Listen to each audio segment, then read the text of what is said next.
बड़ी काबिलियत है, लेकिन क्योंकि हमें दुनिया के अंदर कुछ वक्ता गुजारना है, दुनिया के अंदर कुछ समय लेना है, तो हमें यहाँ की भाषा जाननी बहुत जरूरी है।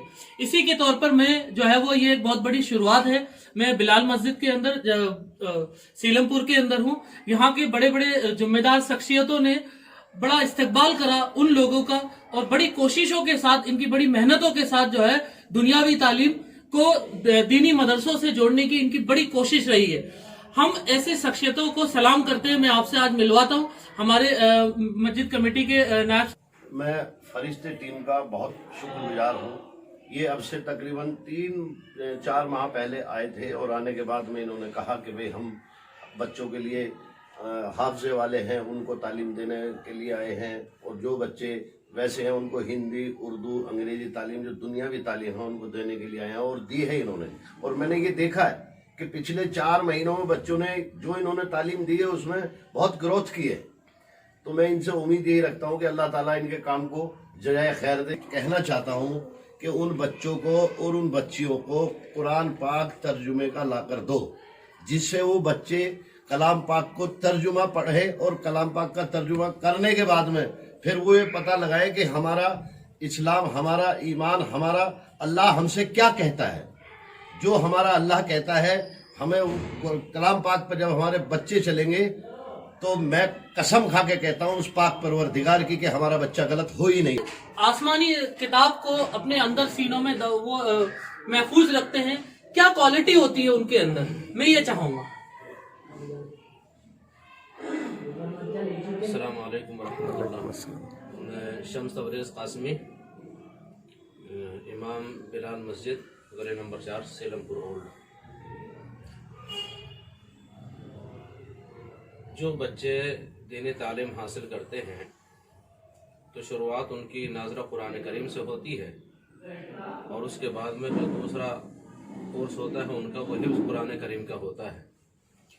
तो कुरान करीम कितने दिनों में हिफ्ज़ कर लिया जाता है, ये कोई मुतय्यन तादाद नहीं है, बल्कि ये बच्चे के जहन के ऊपर डिपेंड करता है और उस्ताद के तवज्जो के ऊपर डिपेंड करता है कि उस्ताद के बच्चे पर क्या तवज्जो है, और वो बच्चे को सबक की। एक फादर की हैसियत से, एक वालिद की हैसियत से मैं आपके सामने एक वालिद के लिए कुछ 2 शब्द बोलना चाहता हूँ।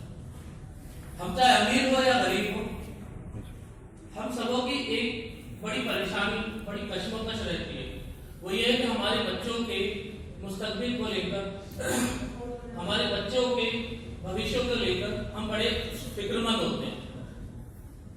और ये परेशानी और बढ़ जाती है जब हमारे बच्चे जो पढ़ाई में, इल्म के एतबार से इतने कमजोर होते हैं, या ये कह लो कि हमारे बच्चे अगर इंटेलिजेंट नहीं है। मैं आपको बड़ी जिम्मेदारी के साथ ये कहना चाहता हूँ कि अगर हमारे बच्चे इंटेलिजेंट नहीं है, पढ़ाई में इतने अच्छे नहीं है, तो भी बहुत सारे कोर्सेज, बहुत सारी चीजें उनके लिए ऐसे ऑप्शन है। जरूरी है कि हर आदमी जो है वो एक IAS IPS बने तो ही अपनी लाइफ को बड़ा सस्टेन कर सकता है। जरूरी है कि आपके पास अगर एक डॉक्टर होता है तो MBBS ही आपके लिए ऑप्शन है। अगर हमारे बच्चे पढ़ाई के अंदर, एजुकेशन के अंदर थोड़ा सा वीक है, तो हमें चाहिए कि उसको जैसे तैसे करके उसको 10वीं कराएं, उसको 12वीं कराएं, या और भी जितना भी हो सकता है उसकी पढ़ाई को हम रोके ना। क्योंकि 10वीं 12वीं के बाद आप अगर आप गरीब हैं, अगर कोई पेरेंट्स को ये खास जरूरत है कि जी उसके बच्चे को जो है वो काम में लगाना मजबूरी है या जरूरी है, तो भी कोई इतना वो नहीं है। अगर आप हमारे बच्चे कमजोर हैं तो हमें कैसे ना कैसे करके उनको पढ़ाई को रोकना नहीं है। आप उसे काम में लगा लो, बेशक आप उसे कहीं ना कहीं किसी ना किसी काम में एंगेज करो, डजंट मैटर, अच्छी बात है, लेकिन उसकी पढ़ाई का, उसकी कमाई का 80% अपने पास रखें, 20% अपने बच्चे के पढ़ाई के अंदर लगाएं। अपने बच्चे को कैसे ना कैसे करके जो आपने हुनर दिया है उस हुनर का डिप्लोमा दो उसको। ये ना सोचे कि उस डिप्लोमा लेने के बाद उस बच्चे को उसको बच्चे को नौकरी मिलेगी या नहीं मिलेगी। आप बल्कि ये सोचे कि हम अनपढ़ थे, हमारे बच्चे का सफर हमने डिप्लोमा से करवा दिया। सोचो जब वो बाप बनेगा तो वो जो डिप्लोमा होगा, वो जो एजुकेटेड बच्चा होगा, नौकरी मिलेगी मिली अलग बात है, वो अपने बच्चे को कहां तक लेके जाएगा। रोजगार का इंतजाम अल्लाह ने कर रखा है, अल्लाह का वादा है कि वो रोजगार का इंतजाम जरूर करेगा। काबिलियत के आधार पर काम कराना है। रोजगार का तो हमने करके दे दिया अपना इंतजाम, अल्लाह के करम से हमारा सबका रोजगार का इंतजाम है, लेकिन दुनिया काबिलियत के पीछे नहीं है। हर डिपार्टमेंट, हर जगहों पर अगर आप देखें तो काबिल लोग पहुंच चुके होते हैं, हम रोजगार के अंदर ही रहते हैं। तो मेरी आप सबों से एक ही रिक्वेस्ट है कि अपने बच्चों को जितना हो सके एजुकेशन दे। जब मैं यहाँ इस मस्जिद के अंदर आया था तो मुझे हमारे एक दोस्त थे, मुझे अभी दिखने रहे, उन्होंने बहुत अच्छी बात करी, उन्होंने मेरी बहुत बड़ी गलतफहमी दूर करी।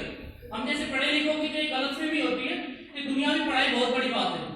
उन्होंने मुझसे एक शब्द कहा कि अगर कौम के हालात बदल सकता है तो एक आलिम बदल सकता है। ये बात बिल्कुल सही है, कौम के हालात अगर एक बदल सकता है तो वो सिर्फ आलिम के ही हाथ में है। दुनिया की पढ़ाई उसके लिए कोई इतनी मायने नहीं रखती, लेकिन हम दुनिया में हैं, हमें इसके शब्दों को इस्तेमाल करना है, दुनिया की टेक्निक को इस्तेमाल करना है। तो इसी की वजह से अगर हम आलिम, हाफिज, कारी को अगर दुनिया की एजुकेशन पे अगर हम किसी चीज को थमा सके तो हमारे लिए मेरे ख्याल से बहुत बड़ी बात होगी। एक आलिम, सोचिए एक आलिम एक डॉक्टर हो, एक हाफिज एक इंजीनियर हो, एक मुफ्ती एक प्रोफेसर हो, तो शायद उनके हाथ में अगर हमारी भागदौड़ होगी तो शायद वो बहुत ज्यादा आगे काम कर सकते। हमारा फर्स्ट एजुकेशन एडवाइजरी कमेटी की तरफ से जो है वो एक मुहिम चली होती है। आप सबों के देश में एक मैसेज पहुंचाना चाहता हूँ, वो ये कि आप अपने जिस भी इंडिया के जिस भी इलाके में रहते हैं अपनी मस्जिदों से राब्ता करें, मस्जिद कमेटी की जो जिम्मेदार है उनसे राब्ता करें।